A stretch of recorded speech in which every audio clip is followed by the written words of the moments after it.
Hey all welcome back to my channel AD talks. ఇవాళ video వచ్చేసి ఏంటి అంటే కొబ్బరి పచ్చడి అనమాట. మీ అందరికీ కొబ్బరి పచ్చడి అంటే ఏంటో తెలుసా? ఎంతమంది తెలుసో కమెంట్ సెక్షన్లో కమెంట్ చేయండి. అండ్ కొబ్బరి పచ్చడి చేయడం కూడా చాలా సింపుల్. ఇప్పుడు ప్రాసెస్ చూద్దాం. కొబ్బరిని ఇలా చిన్న చిన్న ముక్కలుగా కట్ చేసుకొని పెట్టుకుందాం. 7-8 పచ్చిమిరపకాయలను కూడా మిడిల్లో కట్ చేసుకొని పెట్టుకుందాం. ఒక మిక్సీ జార్లో కొంచెం కట్ చేసుకొని పెట్టుకున్న పచ్చిమిరపకాయలు యాడ్ చేసుకున్నాక ఒక నిమ్మకాయ సైజ్ అంత చింతపండుని కూడా వేసుకుందాం. ఇందులోనే మనము 1 table spoon of salt add చేసుకుందాం. సాల్ట్ యాడ్ చేసుకున్నాక అదే మిక్సీ జార్లో కొంచెం ధనియాలను కూడా యాడ్ చేసుకుందాం. సో ఒక 1/2 టేబుల్ స్పూన్ ఆఫ్ ధనియాలు అండ్ 1 టేబుల్ స్పూన్ ఆఫ్ నువ్వులు యాడ్ చేసుకొని ఫ్రై చేసుకొని పెట్టుకున్న పల్లీలను కూడా యాడ్ చేసి కొంచెం మిక్సీ పడదాం. మిక్సీ పట్టాక ఎలా ఉందో ప్రాసెస్ చూద్దాం.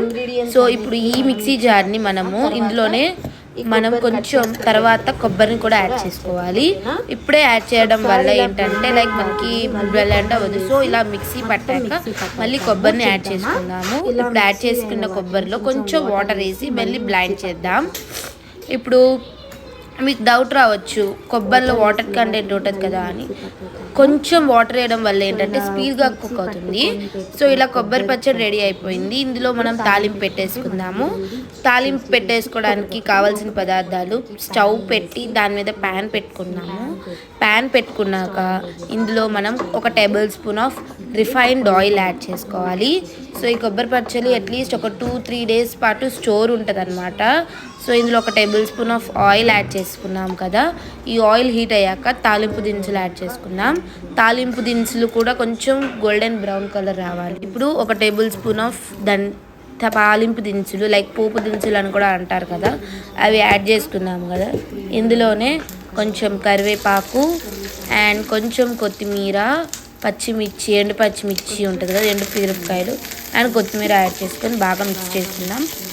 అండ్ ఇది మిక్స్ చేసుకున్నాక నెక్స్ట్ ప్రాసెస్ అంటే అయిపోయింది. ఇలా ఈవెన్గా మిక్స్ అయింది నాక. ఇప్పుడు ఈ పోపుని కొబ్బరి పచ్చడి డోరుకొని పెట్టుకున్న కొబ్బరి పచ్చడిలో యాడ్ చేసుకుంటే మన టేస్టీ అమ్మీ సింపుల్ కొబ్బరి పచ్చడి అయితే రెడీ అయిపోయింది. సో ట్రై చేయండి. ఎలా ఉందో నాకు కామెంట్ సెక్షన్లో కమెంట్ చేయండి. ఈ వీడియో మీకు నచ్చినట్లయితే లైక్ చేయండి, షేర్ చేయండి. వీడియో ఆన్ అయింది. ట్రై చేశాక మీకు ఎలా అనిపించిందో కమెంట్ సెక్షన్లో కమెంట్ చేయండి. ఈ వీడియో నచ్చినట్లయితే ఇందాక చెప్పినట్లే లైక్ చేయండి, షేర్ చేయండి, కమెంట్ చేయండి అండ్ సబ్స్క్రైబ్ చేసుకోవడం మర్చిపోకండి. ఎందుకు అంటే ఇలాంటి టేస్టీ యమ్మీ టిప్స్తో పాటు ఇలా యమ్మీ వంటకాలు కూడా చేసి చూపిస్తాను. సో నచ్చిందా, ఎలా అనిపించిందో కమెంట్ సెక్షన్లో కమెంట్ చేయండి. అండ్ మీకు ఎలా అనిపించిందో ట్రై చేసి కమెంట్